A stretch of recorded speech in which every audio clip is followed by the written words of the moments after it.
Hello friends and welcome back to my channel, Blue Nose Trading. I'm Tori Solis and today I'm going to show you how I price a mug that I made handmade on the wheel for pretty much anywhere. And I'm hoping that these pricing calculators will help you guys understand how to price your work and why you choose the way that you do your pricing, and hopefully you can use these to price any kind of work with a few little adjustments. But we're going to use the example of a wheel thrown mug. So the first thing that we want to do is figure out how much it's going to cost us just to make the mug itself. So we want to account for our labor, and we're going to do that by counting how many minutes it's going to take to do each part of the process, and then adding all of those together and then multiplying that by the hourly rate that we choose to pay ourselves. I'm going to pay myself $30 an hour because that's how much I need to make to pay the mortgage and also eat food, have health care, and make sure that my dogs are also well taken care of. If you want to pay yourself like less or whatever and work for poverty wages and be poor, that's up to you. So you can just change that if you want to pay yourself any other kind of number, or even more if you need to make more. So for me, it took 2 minutes to wedge each piece, and then so that's about $1 worth of time. And then throwing was 6 minutes, which is about $3, and then trimming, assembly, which is going to be pulling the handles, letting the handles stiffen, cutting the handles, smoothing them, putting the thumb thing on the handle. All that part of assembling the mug is going to be a total of 7 minutes. And then glazing, and I found out that if I'm brushing or dipping, it's kind of the same for me, because if I dip, I have to wax the bottoms. So it takes about the same for me, so regardless, it's going to be 3 minutes a piece. And then sanding down the bottoms, and then taking the photos and uploading them to wherever they're going to get uploaded. Or just generally that little 3 minutes gives me a little fuss time with them anywhere else. So that's a total of about 29 minutes per unit, and at $30 an hour, that's going to be $14.50 in labor costs. So that's just paying myself for the time that it takes to make the work. Handmade work, well-made work, taking the time to do it correctly. And it might look different for you. I strongly suggest that you time yourself in batches. You know, wedge 20 balls of clay, time the whole thing, and then take that number that you got for your time, and divide it by 20 and figure out how much time it takes you to prep your clay. And then same thing with throwing. So next we're going to calculate the cost of goods. Now this is the stuff that you make your stuff from. It's not your labor, but it's what goes into it. So in this situation, it's going to be clay, which is going to be about 1.4 pounds, and that multiplied by about 50 cents per pound is going to come out to around 74 cents for me. And then glaze and firing and shipping materials for these, I just kind of did about a rough average estimate, but you could get very granular with it. I'm using eco-friendly packing materials, so I am paying a little bit more to ship my materials to save the planet. So my total cost of goods is going to be $5.74 about per unit. So the total cost, if you include my labor and the cost to the stuff to make the thing, is about $20.24. So that's what I need to make to cover all the costs and to also pay myself fairly what I would like to make for each unit. So now that we know our total unit costs and our labor, we're going to go into how to price the work for Etsy specifically. With Etsy, we're going to have the listing price, and my spreadsheet is connected here in all kinds of weird ways. There might be better ways to connect it, but this is how I did it. So for my work, we'll say that that mug is going to be $45, and I'm going to offer free shipping. Now if I were charging for shipping, I could type that in here, and it would add to my total revenue, which is what I'm going to take in potentially from Etsy. But I include the shipping costs in my price, so no shipping there. And then the discount is going to be pricing for a discount. So on Etsy, sometimes they're going to have sales. They're going to be like, oh, you should participate in our winter sale. It's going to be a big fun, and Etsy's going to promote you a little bit extra if you participate in their different promotional sales. It's a good idea to price your work to be prepared to participate in those sales. So I only do a 10% discount because that's about all. I really want to try to price up my work or price it down, but it does allow me to participate in those sales, and then I can also participate in like forgotten cart sales and the thank you sales and coupons, so I can just offer a good 10%, and that's calculated into my pricing. So if somebody buys my product while it's on sale or they use a discount code, like I calculated for that, so I'm not like, I don't feel any kind of bad about it, you know? It's good to calculate that stuff in. I calculate for like the worst case, like if someone balanced all the sales and fees all at once, and we'll get to that later. So the total revenue after the cost of the sale, if the item was used a coupon, is $40.50, and that's how much we're going to bring in from Etsy, but that is not our profit. So now we're going to go down to our cost. We already calculated that our labor was $15, actually, wasn't it like $14.50? Okay. So our labor is going to be $14.50. And the material cost units was $5.74. So that's actually $4.74. And then postage, we'll round that out to about $10. Sometimes it's a little more, sometimes it's a little less. 10 is about in the middle for shipping what I'm shipping at the weight that I'm shipping it. So that's going to bring the total costs to $30.24. So that's the cost of your labor, materials, postage, and all that stuff. And, you know, cool. So now we're going to go to the fees. This is the Etsy fees, the big mystery that everyone's always thinking and wondering about. So I'm going to try to break it down for you guys the best I can. So the listing fee is 20 cents. So every time you list something, or if it sells and it auto renews, you know, even if you had 5 in stock, if one of them sells and it renews, you're going to pay a 20-cent fee. So basically you're always going to pay this 20-cent fee for every item that sells. You can calculate it into your costs. Now, if you have items that aren't turning over, you could potentially be paying this listing fee multiple times. And I'm not going to show you how to calculate for that, but just consider that if this item has been listed 4 times and it hasn't sold once, that you've paid 80 cents in listing fees on this item now. So that's the listing fee. The transaction fee is going to be 0.065%, and we're going to take that and it's going to be multiplied by your listing price after the discount.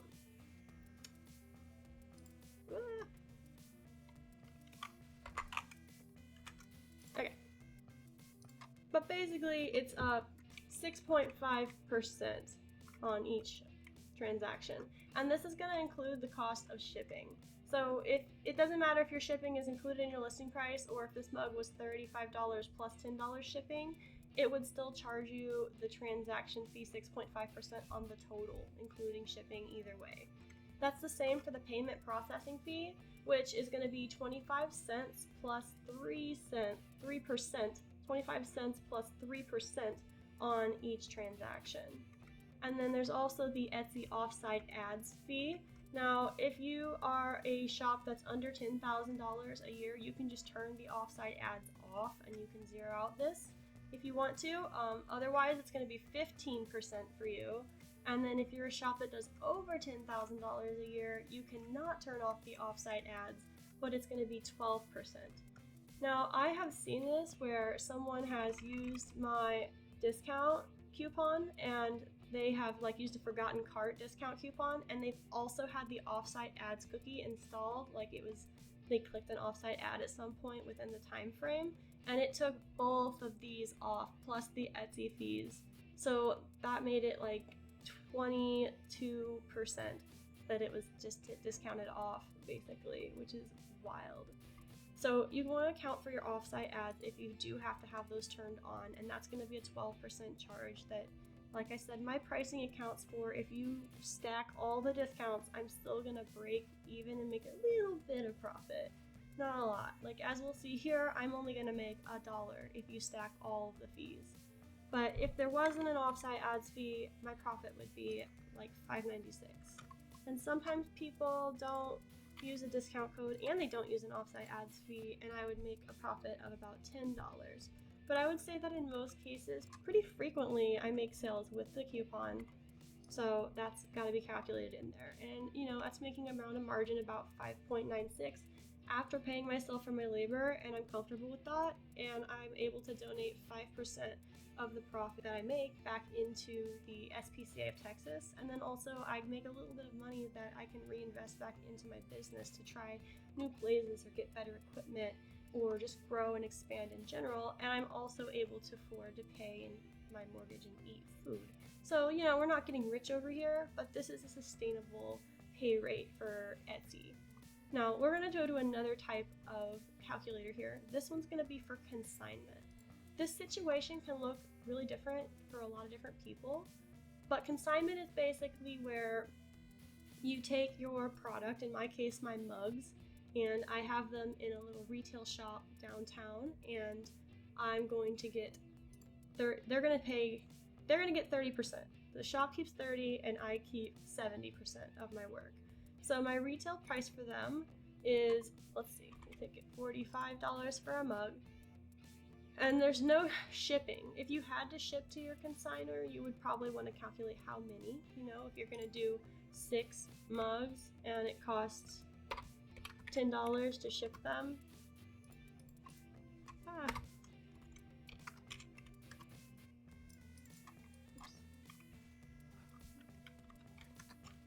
Should be able to just do this math. So that would be about $1.67 per, you know, whatever. So you got to figure out your shipping price. And then your consignment rate could look different. So for me, it's 30%, but sometimes it could be better. It could be 80-20, or depending on what you're willing to agree to, it could be maybe, you know, 60-40, or I wouldn't do 50-50 on consignment personally, because that's a wholesale rate for most cases. And you're going to be keeping the inventory and your own responsibility to some extent. You know, you're not getting paid straight up. You're not getting paid until the item sells. So this consignment rate is at 30%, and we had the labor and materials that we calculated before, which I actually had them rounded a little bit different, so let's change them again. Reflect. And then if there were any other costs involved with consigning, whatever those might be, you know, you can put them here. If there were any kind of different fee structures that your consignor may have, you could put them here. Like if they charged any kind of percentage that was other than their consignment rate, it gets a little weird, but if you could do that. So if we had the price of $45 and the total profit would be $11.26 here. Now in this situation, I am not shipping them, so like I just marked down the retail price for this local consignor, and the profit is still going to be $4.26. So that works really well for me, and I think it would works really well for them, because they're not going to be competing with many websites, and they're actually getting a good deal. So now we're going to go from consignment, which is where you don't get paid until the item sells, and your return on investment here, and this is your profit margin. That's just some fancy numbers. They're not really important. What's important is this number. So next we're going to go to Faire Wholesale. There's different ways to do wholesale, and there's things that are and aren't going to work for wholesale depending on how long it takes you to make something and what people are reasonably willing to pay. And then you also have to consider that your retailers are going to have to be the kind of retailer who can sell it for whatever they need to sell it for. And so, yeah, just keep that in mind when you're thinking about wholesale products, that maybe not everything's going to fit.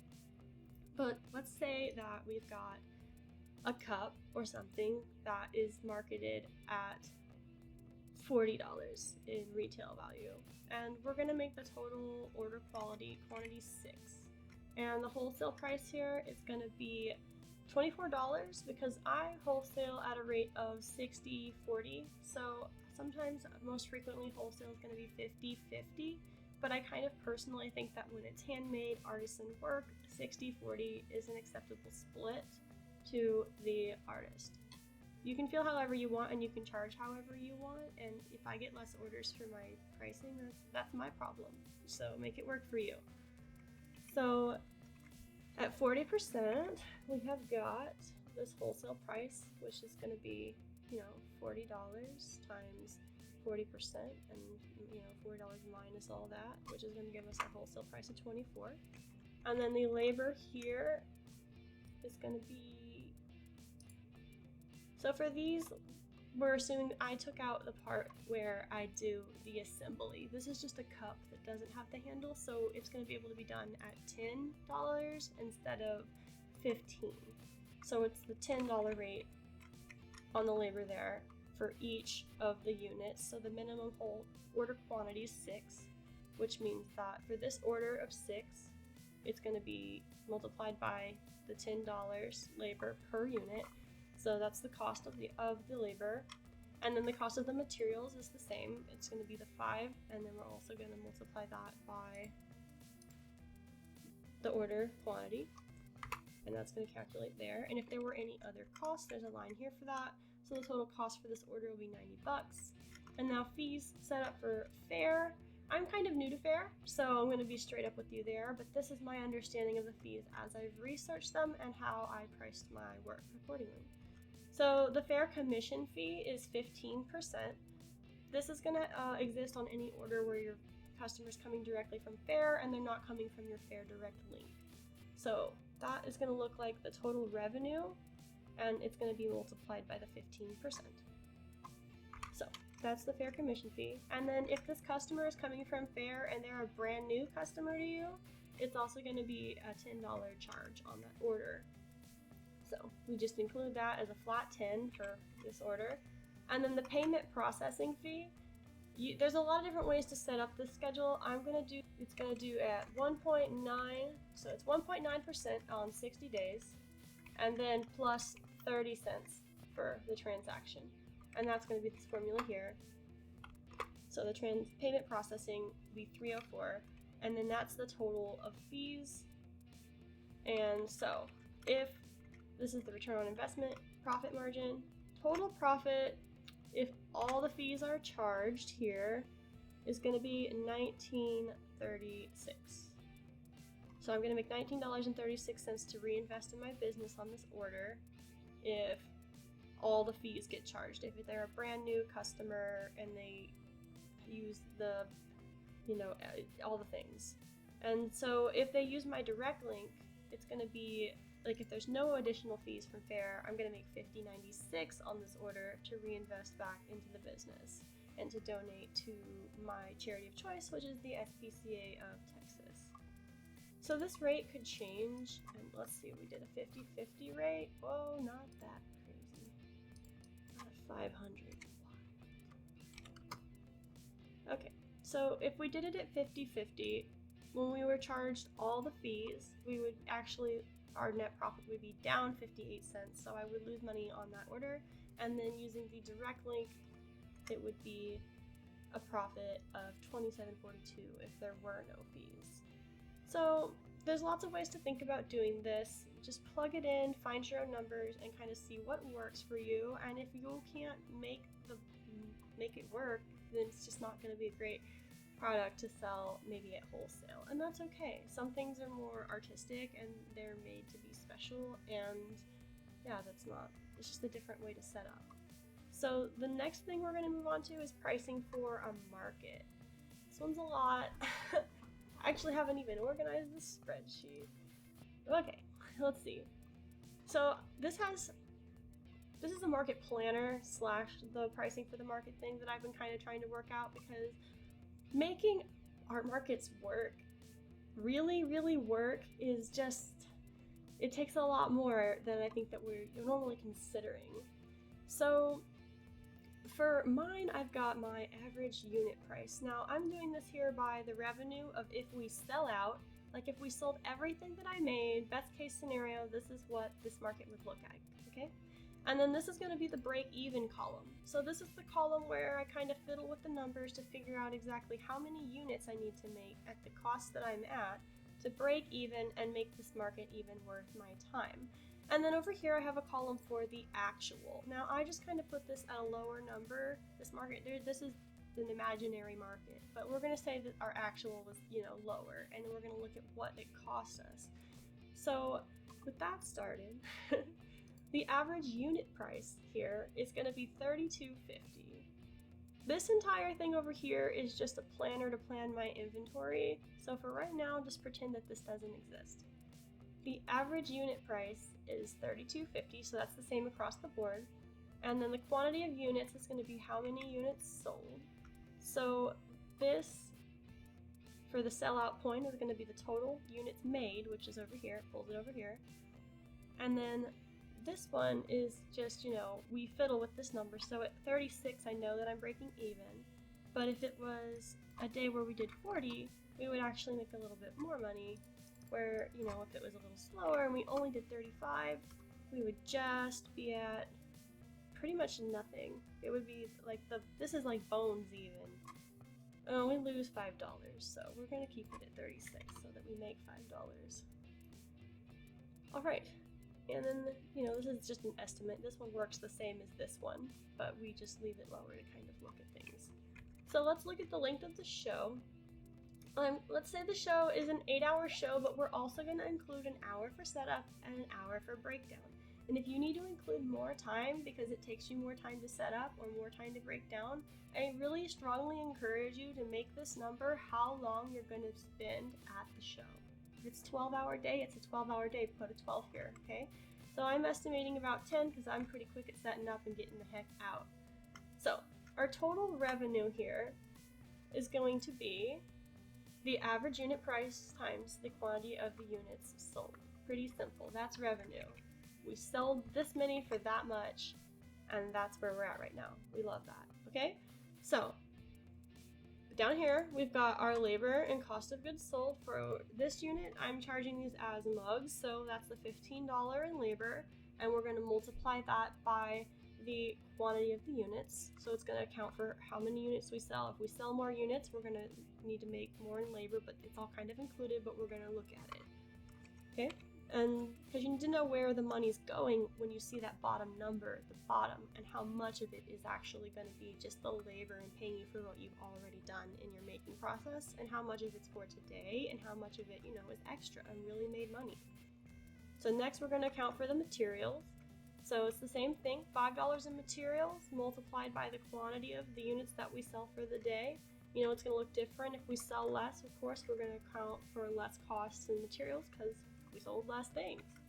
Now here we have a few more bars, because when you're at a show, you're going to have to eat something. I really hope you guys are eating something. If you're not eating something, please do. I usually have, I gave myself $30, but we could make this 15, honestly. Just depends, but on how long, and I'm like a snack and coffee in the morning required before my show kind of gal. Okay, let's just make it 30, because realistically, after I get the coffee and everything that's required, it'll be about 30.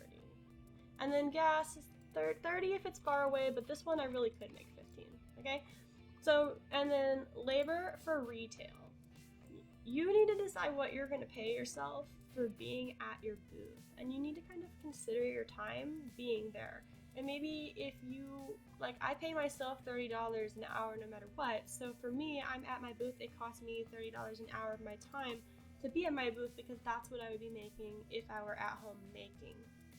Now, I don't think I would pay anyone less than that, but you could pay someone else to do it, or pay yourself less to do it. It's all up to you and how you want to structure that. But for me, for a 10-hour day, I would like to get $300 back for my time, just my time for being there. That needs to be accounted for. So the total costs of everything here, including the labor, materials, my lunch, my gas to get there, and my time being there at the market, is going to be this much, depending on how much I sell. It's going to be itchy. Down here in total costs. So we also have to account for square fees. They're really complicated. Let me see if I can read this after I typed it. So it's going to be 2.6% times the cost of the unit plus 10 cents for every transaction. So this is going to assume that everyone's only buying one unit per sale. It might be a little bit less if someone bought two. So that's by a few, by 10 to 20, 80 maybe cents a day. Not a big difference, but something to think about. And then, also that's going to include multiplying it by the quantity that we sold for the day. And yes, so square fees, they're there. Sales tax is going to be depending on where you're at. For me, I'm going to be selling in Texas, and my sales tax is 8.25% here locally, so that's what I need to collect in sales tax. That's going to be probably part of my total revenue, but it's actually, that is something to note. Hold on, I think I calculated for that in the, I did, okay. So this is, sales tax is collected, and it's, if you're collecting it separately, it's also going to be part of your revenue. I didn't put it up here, I put it down here as a fee, but when I account for my total fees, I didn't technically add in sales tax included. But I am going to be including the cost of my booth space. And if I had an application, I would also be including the cost of my application here.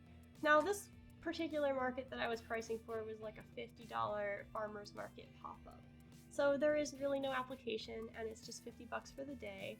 So in this situation, I had, if I sold out 132 units, I would make a 36% return on my investment for everything here, and I would be paying effectively 4% in fees with all my costs to be there. My profit margin would be 26%, and my net profit would be $1,129.34, and that accounts for after I pay myself for being there, eating lunch, and getting gas, and the labor and cost of all of my materials taken out. This is what the business would actually make and be able to donate back into charitable organizations or reinvest into itself. So, breaking even, which we might be able to break even at 35 now. Ooh, break even at 34 since we made, oh no, 35 it is. Okay, so at 35 units for the day, 35 individual mugs sold at this average price, we are going to break even. And that accounts for paying ourselves for our time to be there and having a rather nice lunch. You could probably do less on lunch. Here, let's lower our lunch budget and not get coffee in the morning, like good millennials. Okay, now we can sell 33 units. So really, if you could just upsell like 2 to 3 more units, you could have the coffee in the morning with the extra shot, so just keep that in mind. And then your actual, this is just good to compare, to see like when the whole thing is done and you come back to your planner and you say, okay, this is what it could have been, this is what I needed to do, and this is what happened. You can look at how far you were from your expectations, and you can rethink different numbers and what you're willing to do. And if you can't make it work, the show doesn't work. Or maybe if you think the show will do better next year, keep going back. You know, repetition can be good, but this can be a good way to just track and see what's going on. Now, as far as my market inventory planner, this is like super beta form. Like, I just kind of threw this together really quickly, but basically it's the different things I'm going to take and then my different glazes, and then it totals up how many of each one to make, what the value would be for those, and then the total number of units over here. And that's it. You can pretty much adjust these any way you want. It's really important to get your unit cost down on whatever you're making and know how much that you need to make to sell Etsy, Consignment, Faire, or on the market. I'm gonna try to sell this spreadsheet, this Google Doc. The link is gonna be in the video. I don't know where it's gonna go to exactly. I do know that it's not gonna be expensive. It's because these are just helpful little things for y'all. And these aren't like professional spreadsheets. They work, but there might be better ways to type formulas. I just did my best and what works for me, so you might have to kind of look it over. The thing is that they're going to be like $5, and you have to figure it out on your own. Yeah, or watch this video. Yeah, but I don't have time to answer everybody all the time, unfortunately. So cheap spreadsheets, no after support. Thank you so much for tuning in this week. I hope that this helps you figure out how to price your stuff and at least come to some sort of conclusions and have good control and understanding of your pricing. If you'd like to help support my channel, you can become a patron of my work at patreon.com/bluenosetrading. If you want to see weekly art videos and all that stuff, this is the place on this channel, Blue Nose Trading. You can buy my pots at bluenosetrading.com, or you can find me at a market if you're lucky. I don't do very many of them. Thank you again for sticking it out to the end. Remember that you have really great ideas that are worth exploring. Drink lots of water, and I will see y'all next week.